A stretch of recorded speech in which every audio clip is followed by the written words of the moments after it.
Joshua chapter 7. The Israelites, however, were unfaithful regarding the things set apart for destruction. Achan son of Carmi, son of Zabdi, son of Zerah, of the tribe of Judah, took some of what was set apart, and the Lord's anger burned against the Israelites.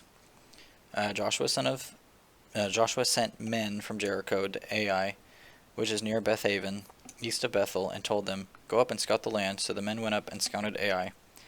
After returning to Joshua, they reported to him, Don't send all the people, but send about 2,000 or 3,000 men to attack Ai.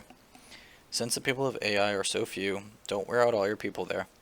So about 3,000 men went up there, but they fled from the men of Ai. The men of Ai struck down about 36 of them and chased them outside the city gate to the quarries, striking them down on the descent. As a result, the people lost heart. Then Joshua tore his clothes and fell face down to the ground before the ark of the Lord until evening, as did the elders of Israel. They all put dust on their heads. "O Lord God," Joshua said, "why did you ever bring these people across the Jordan to hand us over to the Amorites for our own destruction?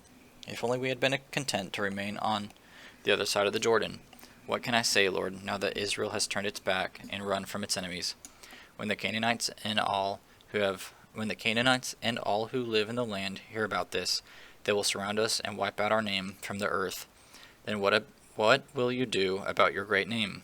The Lord then said to Joshua, "Stand up. Why have you fallen face down? Israel has sinned. They have violated my covenant that I appointed for them. They have taken some of what was set apart. They have stolen, deceived, and put those things with their own belongings. This is why the Israelites cannot stand against their enemies.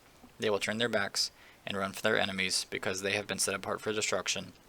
I will no longer be with you unless you move from among you what is set apart. Go and consecrate the people. Tell them to consecrate themselves for tomorrow, for this is what the Lord, the God of Israel, says. There are things that are set apart among you, Israel. You will not be able to stand against your enemies until you remove what is set apart.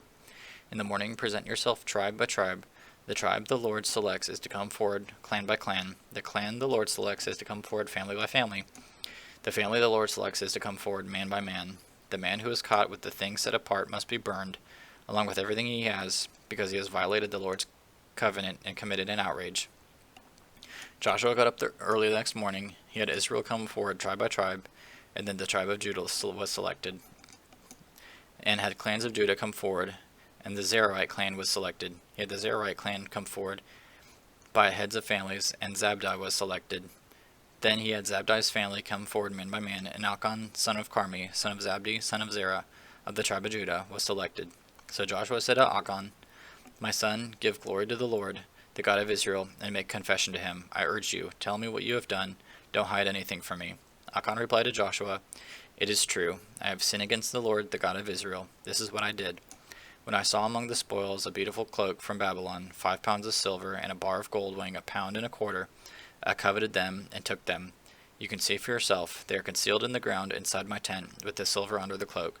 So Joshua sent messengers who ran to the tent, and there was the cloak, concealed in his tent, with the silver underneath. They took the things from inside the tent, brought them to Joshua and all the Israelites, and spread them out in the Lord's presence.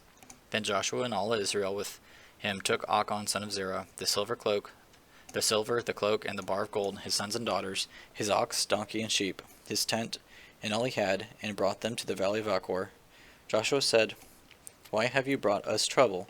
Today the Lord will bring you trouble." So all Israel stoned them to death. They burned their bodies, threw stones on them, and raised over him a large pile of rocks that still remains still today. Then the Lord turned from his burning anger, therefore that place is called the Valley of Achor still today.